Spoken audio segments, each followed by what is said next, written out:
I'd just come home from work, shoes still wet from the rain, holding a cup of cheap coffee that had long gone cold.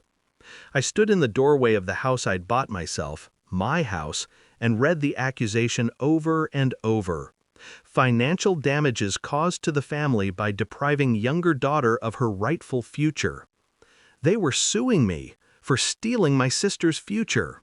The same sister who hadn't worked a day in her life. The same parents who'd told me to understand when she needed money and be patient when I didn't. I placed the papers on the table and laughed, softly, bitterly. It was the kind of laugh that comes when you realize love has a limit, and you've just reached it. I started working when I was 16, part-time shifts at a diner, cleaning tables after school while my classmates went home to study or sleep. No one asked me to, but I knew my parents couldn't afford my college, and I wasn't the type to beg for miracles.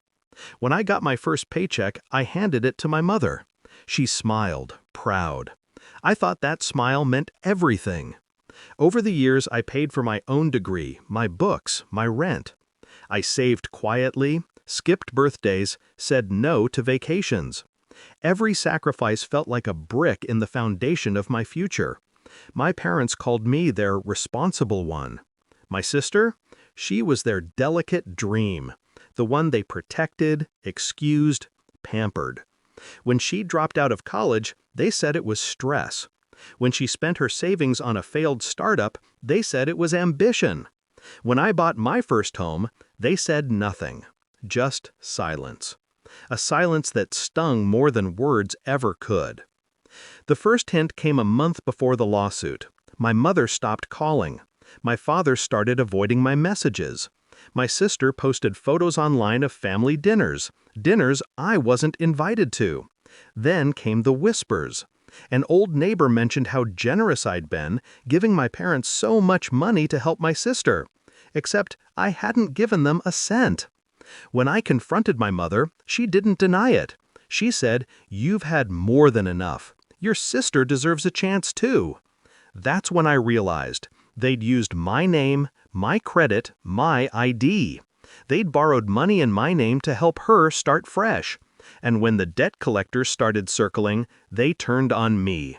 Because of course, I was the responsible one, the easy one to blame. I didn't yell, didn't argue. That night, I sat at my desk with every document, every statement, every email. I organized them into folders, labeled them by date, by amount, by name. I remembered every transfer, every false signature, every debt that wasn't mine. They'd played me for a fool, but they forgot I'd built my life on strategy and endurance. For weeks I prepared, spoke to lawyers, accountants, banks. I found the trail, clear, irrefutable. When I filed my counterclaim, I made sure the numbers sang louder than any accusation could. Identity fraud, financial deception, emotional distress.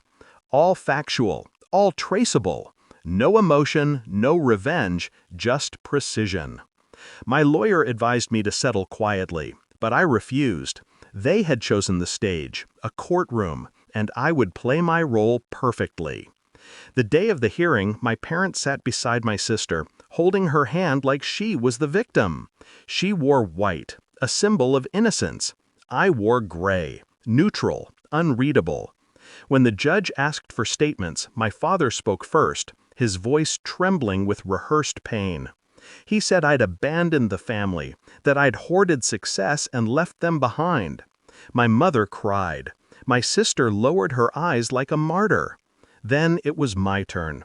I didn't look at them when I spoke. I just handed the folder to the judge. Every transfer, every fake signature, every message from my sister asking for just one more loan. The silence that followed was surgical. I could feel the air shift, the weight of pretense collapsing. My sister's face cracked first. Then my mother's tears stopped. My father's voice faltered. I didn't need to say much. The evidence spoke louder than blood. When the ruling came, it was swift. Their lawsuit was dismissed. My counterclaim was validated. The court ordered restitution. They would have to repay what they'd taken, and more. But money wasn't what I wanted. What I wanted was acknowledgement. And I got it, not through apology, but through the silence that followed. That night my father called, not to say sorry, to say, "You didn't have to go that far." I said, "Neither did you," and hung up. It's been 6 months. I still drive past their house sometimes. The lights are dimmer now. The car is gone. My sister's business? Dissolved. Do I feel guilty? No. I feel balanced. Because every time I sit in my living room, surrounded by the walls I built, paid for, and protected, I remember what it cost me to earn peace. Not money, not family. And if they ever wonder why I don't visit anymore, why I stopped picking up their calls, I hope they remember the day.